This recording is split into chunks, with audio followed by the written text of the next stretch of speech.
Salvatore Lucania, better known as Lucky Luciano, was born in Sicily, Italy on November 24, 1897. He would eventually become synonymous with organized crime in America. Luciano's influence on the American mafia was truly profound. He revolutionized its structure, transforming it into a modern criminal empire. His enduring legacy continues to shape organized crime to this very day. In 1906, the Lucania family emigrated from Sicily to New York City. They were part of a larger wave of Italian immigrants seeking a better life in America, escaping the economic hardships and limited opportunities back in their homeland. The journey across the Atlantic was long and arduous, but the promise of a new beginning kept their spirits high. They settled in Manhattan's Lower East Side, a bustling neighborhood teeming with life. The streets were filled with vendors, children playing, and families trying to make ends meet. It was a place where different cultures and traditions blended together, creating a unique and vibrant community. This neighborhood was a melting pot of immigrants, but it was also plagued by poverty and crime. The tenements were overcrowded, and many families struggled to survive on meager wages. The lack of resources and opportunities often led to desperation, and crime became a way of life for some. I was just a kid, but, the streets were tough. Every day was a battle to stay safe and make it through. You had to be street smart and quick on your feet. The older kids would often pick on the younger ones, and you had to learn to defend yourself early on. Everyone was out to make a name for themselves. It was a dog-eat-dog world, and only the strongest and most cunning survived. Ambition was the driving force, and many young men saw crime as their ticket out of poverty. Young Salvatore, now called Charles, quickly became involved in street gangs. He was drawn to the sense of camaraderie and the promise of power and respect. The gangs offered a sense of belonging and protection that was hard to find elsewhere. He began with petty theft and extortion. These small-time crimes were his introduction to the underworld, and he quickly learned the ropes. He was a natural at it, using his charm and wit to manipulate situations to his advantage. By his teenage years, Luciano was already making a name for himself in the city's burgeoning underworld. He had risen through the ranks, earning the respect and fear of those around him. His ambition and ruthlessness set him apart, and it was clear that he was destined for greater things in the criminal world. Prohibition in the 1920s proved to be Luciano's golden opportunity. The ban on alcohol created a massive black market. This era, known as the Roaring Twenties, was a time of great social change and economic prosperity for some, but it also gave rise to a darker underbelly of society. Speakeasies, secret bars where people could drink illegally, popped up everywhere. The demand for alcohol didn't disappear, it just went underground, creating a lucrative opportunity for those willing to take the risk. We saw the chance, and we took it. The money was there, and we knew how to get it. It wasn't just about making a quick buck. It was about seizing control, establishing a network, and creating an empire. The streets were filled with people looking for a good time, and we were there to provide it, for a price. The risk was high, but so were the rewards. Luciano seized this opportunity with both hands. He became a major player in bootlegging, smuggling, and distributing illegal liquor. His operations were sophisticated, involving a network of suppliers, distributors, and enforcers. He wasn't just a thug, he was a businessman, and he ran his operations like a corporation. The money flowed in, and with it came power and influence. His ruthlessness and business acumen caught the attention of powerful mafia bosses. He rose through the ranks. Luciano was not just another gangster, he was a visionary. He saw the potential for organized crime to be more than just a series of small-time operations.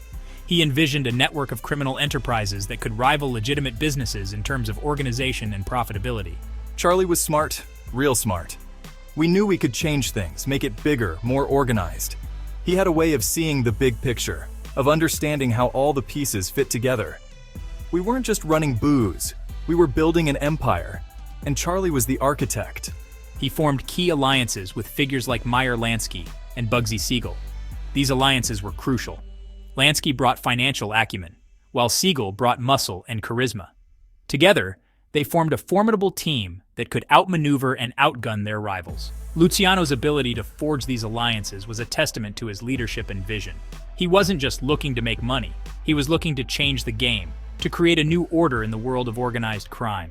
And in the Roaring Twenties, he found the perfect stage to do just that. The Castellamarese War, from 1930 to 1931, was a pivotal moment in Luciano's rise. This brutal conflict was not just a simple gang war. It was a battle for supremacy in the criminal underworld of New York City.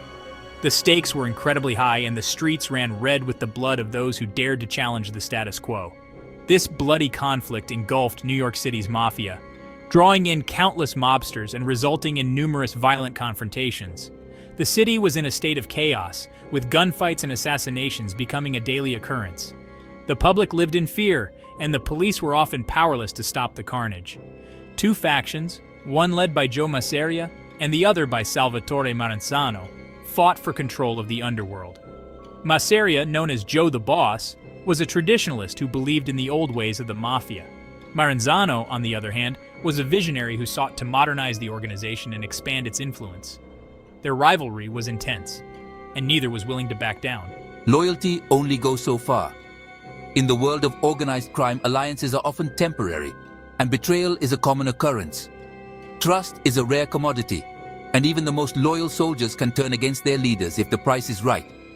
Sometimes you gotta make the tough calls. In the mafia, making difficult decisions is part of the job. Leaders must be willing to do whatever it takes to maintain their power and protect their interests, even if it means sacrificing those closest to them. Luciano, initially loyal to Masseria, saw an opportunity. He was a shrewd and ambitious man, always looking for ways to climb the ladder of power. He realized that aligning himself with Maranzano could give him the edge he needed to take control of the mafia. He orchestrated Masseria's assassination in 1931. The hit was carried out with precision, and Masseria was gunned down in a restaurant, marking the end of his reign.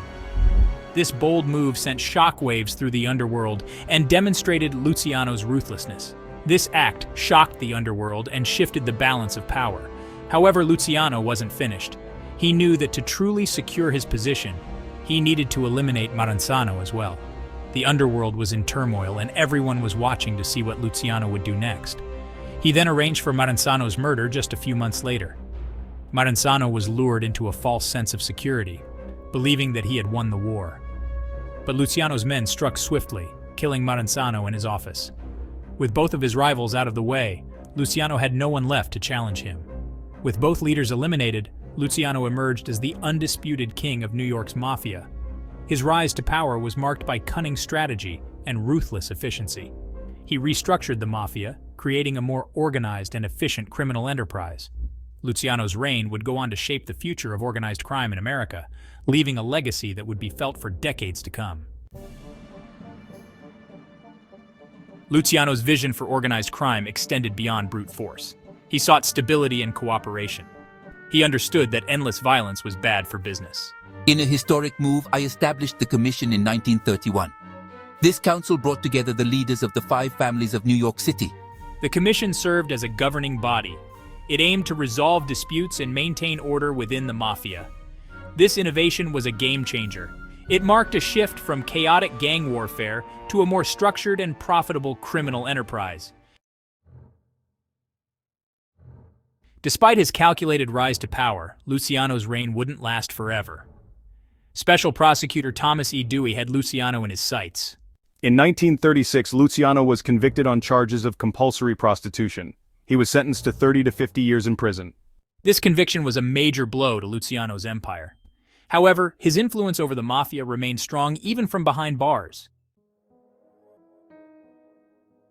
World War II presented a peculiar opportunity for me, even while I was imprisoned.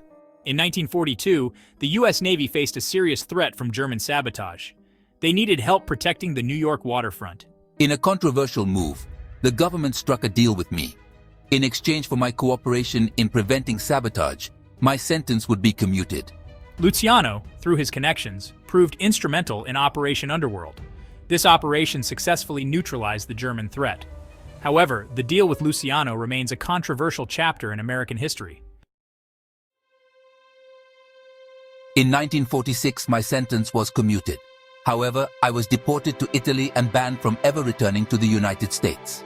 Luciano settled in Naples, but he never relinquished his interest in the American mafia. He continued to exert influence from afar, advising and directing his associates. However, my health began to decline. I was now a wanted man. I lived a life of luxury but also under constant surveillance. On January 26, 1962, Lucky Luciano died of a heart attack at the Naples airport. He was 64 years old. Despite dying on foreign soil, his body was returned to the United States for burial. Luciano's death marked the end of an era in organized crime. His impact on the mafia was undeniable. He had transformed it from a loose collection of gangs into a sophisticated and powerful national syndicate. His legacy continues to influence organized crime to this day. Despite his ruthless reputation, Luciano was known for his charisma and intelligence. He was a complex figure. He was a ruthless criminal mastermind, but also a product of his environment. He was a man who lived by his own code of honor. He valued loyalty and ambition above all else. Luciano's life story is a fascinating and cautionary tale. It's a reminder of the dark side of the American dream.